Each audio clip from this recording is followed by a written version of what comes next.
আলেম হওয়া তো সহজ কথা না। কোনো আলেম একথা বলবে না যে আমার শেষ হয়ে গেছে এলেম শিখা। কোনো আলেম বলবে না একথা। যে আলেম বলবে যে আমার এলেম শিখা শেষ হয়ে গেছে, সে আলেম না, সে দাবিদার।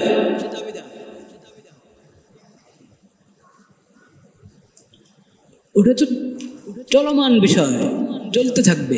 কিন্তু ফরজ এলেম যেটা সবার জানা দরকার, ওটা সীমিত। তবে সীমিত মানে এনা যে 2-4টা 5-10টা, ওটা আয়ত্তের ভিতরে আছে। একজন চাইলে শিখে ফেলতে পারে। আপনি যদি পুরো সময় লাগান, 24 ঘন্টার 12-14 ঘন্টা করে যদি দৈনিক পড়াশোনার মধ্যে লাগান, কারো তত্ত্বাবধানে, কোনো আলেমের তত্ত্বাবধানে, তাহলে আপনি বছর খানিকের মধ্যে ফরজ এলিমটুকু শিখে ফেলতে পারবেন। কিন্তু দৈনিক আপনি যদি 13-14 ঘন্টার জায়গায় 1 ঘন্টা সময় লাগান, আধা ঘন্টা লাগান, সপ্তাহে 7 দিনের জায়গায় 5 দিন, তাহলে কত বছর লাগবে সেটা ভাবতে হবে।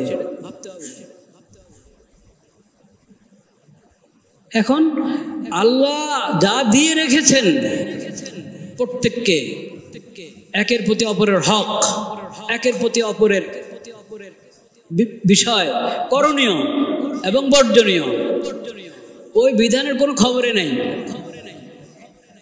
ওটা জানারই চেষ্টা করে না। ওটা না জেনে শরীয়তের উপরে আপত্তি, ওটা না জেনে কোরআন হাদিসের উপরে আপত্তি, ওটা না জেনে আলেমদের উপরে আপত্তি। কিছু ভদ্রলোক আছে সরাসরি শরীয়তের উপর আপত্তি করে না, ইসলামের উপর আপত্তি করে না। বলছি ইসলাম তো অনেক মহান, কিন্তু মোল্লাতন্ত্র এটা হলো সমস্যা। সমস্যা মৌলবীরা করে, ইসলাম অনেক মহান। তো সেই ইসলাম যেটা মহান, ওই ইসলামটা আপনি মেহেরবানি করে আমাদেরকে শিখান। ওই ইসলামটা আপনি মেহেরবানি করে শিখান।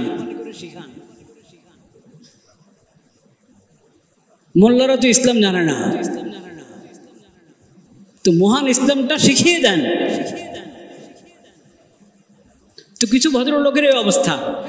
আসলে ইসলামের উপর আস্থা নাই, শরীয়তের উপরে আস্থা নাই, কোরআন হাদিসের উপরে কি নাই, আস্থা নাই। তো সরাসরি কোরআন হাদিসের বিরুদ্ধে বলে না, ওটা মৌলবীদের উপরে ঝাড়ে,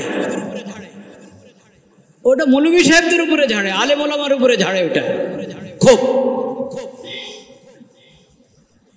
যদি বাস্তব এটা না হয় যেটা আমি বললাম, তাহলে তুমি যে ইসলাম মহান, শরীয়ত মহান, সেই ইসলাম আর শরীয়ত কোরআন সুন্নাহ থেকে আমাদেরকে শিখিয়ে দাও।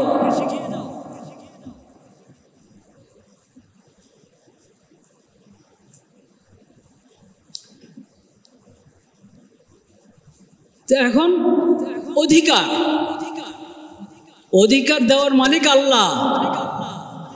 ইসলামী শরীয়ত থেকে অধিকার, যার যার অধিকার বুঝে নাও শরীয়ত থেকে, এবং প্রত্যেকে অধিকার, অন্যের অধিকার আদায় করার ব্যাপারে সচেষ্ট হও। নিজের অধিকারের দাবির চেয়ে বেশি কোনটা দরকার? আমার উপর অন্যের যে অধিকার আছে ওটা কি করা? আদায় করা।